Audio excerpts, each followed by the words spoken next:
శ్రీ గురుభ్యో నమ. సుజ్ఞాన దీపమును గురుగీతల నుండి ఈవేళ మనం 2వ అధ్యాయంలో 53వ శ్లోకాన్ని పరిశీలన చేసుకుందాం భక్తి ప్రపత్తులతో. నిర్గుణం నిర్మలం శాంతం జంగమం స్థిరమేవ చ వ్యాప్తం येन జగత్ సర్వం తస్మై శ్రీ గురవే నమః. ఓ పార్వతీ, ఏ పరబ్రహ్మము సమస్త జగత్తును వ్యాపించి నిర్గుణమును నిర్మమును శాంతమును జంగమ స్థావరాత్మకమునునయున్నదియో అట్టి పరబ్రహ్మ స్వరూపమగు సద్గురు స్వరూపము కొరకు నమస్కారము చేయుచున్నాను అని చెబుతూ ఉన్నాడు పరమేశ్వరుడు. నిర్గుణం ఎప్పుడైతే మనిషికి కలుగుతుందో అప్పుడు శాంతత చేకూరుతుంది. అందుకే మన వాళ్ళు అన్నారు, సగుణాన్ని మీరి నిర్గుణానికి రావాలి అని చెప్పారు. ఈ సగుణము కూడా ఎప్పుడు రహితమవుతుందో, ఎప్పుడు సగుణ నిర్గుణ రహిత స్థితిని పొందగలుగుతావో అప్పుడు ఏమిటి అనేది అనుభవంలోకి వస్తుంది.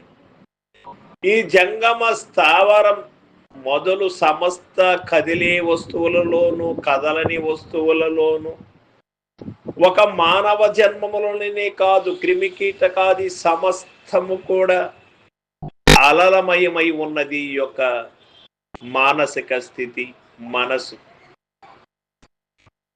కాబట్టి ఆ యొక్క స్థితి నుండి మానసిక స్థితి ఉన్నతమైనటువంటి ఉత్తమైనటువంటి స్థానానికి వెళ్ళాలి అంటే సాకార నిరాకారాన్ని మీరినటువంటి స్థితి, సగుణ నిర్గుణములను మీరినటువంటి స్థితి, ఈ ద్వయదోష రహిత స్థితి కలిగినటువంటి ఇది ఎప్పుడు కలిగి ఉంటుందో అటువంటి వారికి ఈ ప్రపంచములో నటనాత్మకముగా జరుగుతున్నటువంటి ఎరుక స్వభావం ఏమిటి, పరిపూర్ణము ఎట్టిది అనే విషయము తెలియబడుతుంది. ఇందులో ఏమాత్రము కూడా అనుమానము లేదు. అందుకోసమే గురుదైవము యొక్క కరుణ కటాక్షము కావాలి. మానవుడు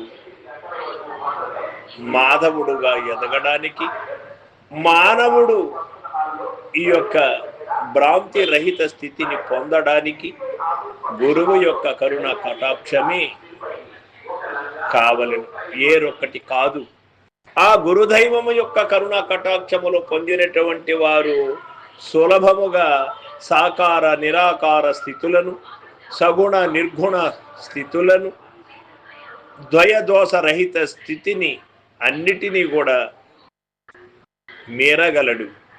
అటువంటి వ్యక్తి నీ నా భేదములు లేక, కుల మత భేదములు లేక ఈ ప్రకృతిలో ఉన్న అన్నిటినీ కూడా ప్రేమిస్తూ అన్నిటితో మమేకమై ఏమీ లేనివాడై లేకనే జీవిస్తూ ఉంటాడు. లేకనే నటన చేస్తూ నటనలో జీవిస్తున్నామని తెలిసి జీవించడం వేరు, ఇది నిజము అనుకొని భ్రాంతిలో జీవించడం వేరు. ఇది నిజము కాదు, మొత్తం అబద్ధపు గుర్తులు, అబద్ధపు వ్యవహారాలు. నిజ దైవమైనటువంటి పరిపూర్ణములు ఇవన్నీ లేవు అని తెలుసుకోవడమే నిజమైనటువంటి స్థితి. సర్వం సద్గురు పాదార్పణమస్తు. జై గురుదేవ.